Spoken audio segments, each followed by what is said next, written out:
लक्षात आलं? दोन गोष्टी अत्यंत महत्वाच्या आहेत, एक महाराष्ट्रातली आणि एक राष्ट्रीय स्तरावर. 5-6 दिवस मी नव्हतो. महाराष्ट्रात शांतता नांदावी असं मला वाटलं.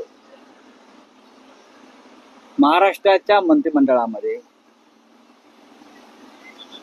सुप्रीम कोर्टाच्या आदेशाने शेतकऱ्यांच्या फसवणुकीबद्दल गुन्हा दाखल झाला असे एक मंत्री आहे. 2 दिवसापूर्वी सुप्रीम कोर्टानं ज्येष्ठ मंत्री राधाकृष्ण विखे पाटील यांच्या विरोधामध्ये बोगस कर्ज वाटप आणि कर्जमाफी या प्रकरणात फसवणुकीचा गुन्हा दाखल करण्याचा आदेश जो सुप्रीम कोर्टाने दिलेला आहे, 10,000 शेतकऱ्यांच्या नावानं बोगस कर्ज घेतली आणि कर्जमाफी करून घेतली. 10,000 शेतकऱ्यांच्या नावानं बोगस कर्ज आणि कर्जमाफी हा अत्यंत घृणास्पद असा प्रकार, फसवणुकीचा प्रकार, शेतकऱ्यांच्या फसवणुकीचा प्रकार. हा विषय मी 3 वर्षापूर्वी मांडला होता इथेच हा मांडला होता. तेव्हा हे मंत्री असं म्हणाले त्यांचं डोकं ठिकाणावर नाही. आता सुप्रीम कोर्टाचं डोकं ठिकाणावर नाही असं फडणवीस म्हणतील का? फसवणुकीचा गुन्हा जर सुप्रीम कोर्ट दाखल करायला लावतो असा मंत्री तर मंत्रिमंडळामध्ये आहे, तर नैतिकतेच्या आधारावर एकतर त्यांना ताबडतोब मंत्रिमंडळातून दूर केलं पाहिजे आणि त्यांच्यावर रितसर खटला चालला पाहिजे. हा नैतिकतेचा विषय. नाकाने कांदे सोलून चालणार नाही मुख्यमंत्र्यांना. एकाला एक नाही, दुसऱ्याला दुसरा नाही. त्याला मनी लॉन्ड्रिंग म्हणतात. आणि PMLA कायद्याखाली हा गुन्हा दाखल करणं, तपासाला पाठवणं हे अत्यंत महत्वाचं आहे. राज्याचे मुख्यमंत्री ज्यांनी सरकारी तिजोरीचा अपहार केला, शेतकऱ्यांचेच पैसे लाटले, हे सुप्रीम कोर्टामध्ये आल्यावर त्यांनी या संदर्भात आदेश दिला. असे मंत्री त्यांच्या मंत्रिमंडळात असतील तर स्वच्छ कारभार, पारदर्शक कारभार या संदर्भात त्यांनी यापुढे विरोधकांना प्रवचनं देऊ नये, एवढंच मला म्हणायचं आहे. आणि हा विषय विरोधी पक्षाच्या सगळ्या नेत्यांनी लावून धरला पाहिजे.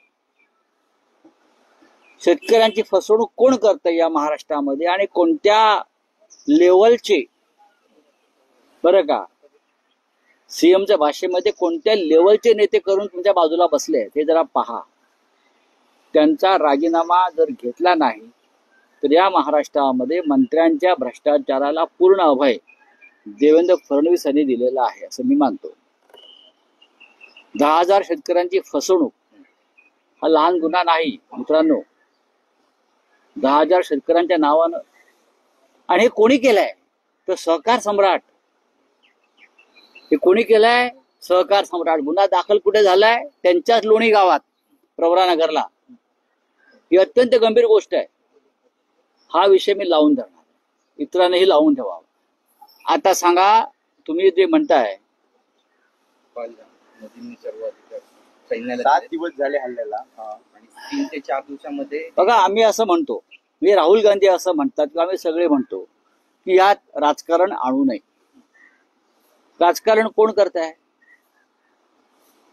भारतीय जनता पक्षाच्या अनेक संस्था, संघटना, समाज माध्यमांवर राजकारण करताय. हा हल्ला झाल्यावर पहिल्या 24 तासामध्ये पाकिस्तानला धडा शिकायला पाहिजे होता. जगभरात याच पद्धतीनं बदला घेतला जातो. जगभरात एक सैनिक जरी मारला गेला किंवा एक नागरिक जरी मारला गेला तेव्हा अमेरिका, इस्रायल, रशिया सारखी राष्ट्र जी स्वतःला बलवान समजतात किंवा 56 इंचाच्या छातीवाली समजतात तर ताबडतोब प्रत्युत्तर देतात. आम्ही काय केलं? पाणी बंद केलं असं सांगितलं. पाणी असं बंद होत नाही. त्यासाठी बंधारे बांधावे लागतील, मोठे धरणं बांधावे लागतील, अवाढव्य काम. आणि 20 वर्षांनी ते धरणं पूर्ण झाल्यावर ते पाणी बंद होतं. आम्ही काय केलं? पाकिस्तानची 27 YouTube चॅनल्स बंद केली. बरं का, पाकिस्तानची 27 युट्यूब चॅनल आपल्याकडे बंदी घातली. हे कशा करता केलं तुम्ही? हा काय, ह्याला का बदला म्हणतात? हा का बदला आहे? आणि त्याचबरोबर एक 4PM नावाचं या देशातलं चॅनल बंद केलं काल, कारण ते मोदी आणि शहांच्या धोरणावर टीका करते. एक चॅनल बंद केलं काल महाराष्ट्र देशातलं, 4PM प्रसिद्ध चॅनल आहे, संजय शर्मा त्याचे संपादक आहेत. आणि गेले 7 दिवस मोदींची चित्र आम्ही पाहतोय प्रधानमंत्र्यांची, की ते सैन्य अधिकारी, राष्ट्रीय सुरक्षा सल्लागार, संरक्षण मंत्री यांच्याबरोबर ते बैठका घेतात, चर्चा करतात. त्याला राजकीय इच्छाशक्तीची गरज आहे. 1971 साली जेव्हा पाकिस्तानवरती भारतानं हल्ला करायचं ठरवलं, तेव्हा इंदिरा गांधी यांनी जनरल माणेकशॉ यांना बोलवलं आणि त्यांना सांगितलं की पाकिस्तानच्या कुरापती थांबत नाहीये, त्यांच्याशी आपल्याला युद्ध करायचंय, तुमची काय तयारी? तुम्ही तयार आहात का? जनरल माणेकशॉ म्हटले आम्हाला 8 दिवस द्या तयारीला. 8 दिवसांनी पाकिस्तानवरती हल्ला झाला. पाकिस्तानचे 2 तुकडे झाले आणि बदला घेतला. त्याला म्हणतात लिडरशिप, नेतृत्व आणि राजकीय इच्छाशक्ती. सैनिकांवरती सोडलं ठीक आहे, सैनिकांवर सोडलं ना, काश्मीरच्या जबाबदारीची सुरक्षेची जबाबदारी सैनिकांवरच होती.